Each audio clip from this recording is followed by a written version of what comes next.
അവർക്ക് പ്രണയിച്ച് കൊതി തീർന്നിട്ടുണ്ടായിരുന്നില്ല. പക്ഷെ വിധി വന്നത് ഇങ്ങനെയായിരുന്നു.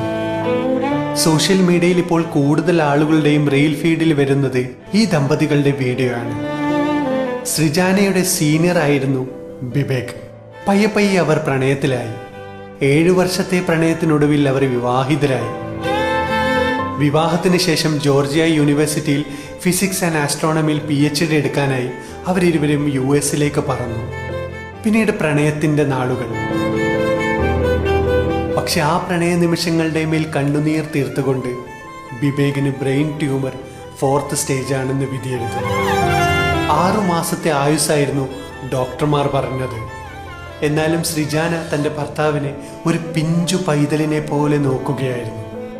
ആ പ്രണയത്തിന്റെ കരുതലിൽ മെഡിക്കൽ സയൻസ് പോലും തലതാഴ്ത്തി. പക്ഷെ 1 വർഷത്തിന് ശേഷം ഈ സ്നേഹത്തിന് താത്കാലിക വിരാമമിട്ട് ബിബേക് കഴിഞ്ഞ ദിവസം യാത്രയായി.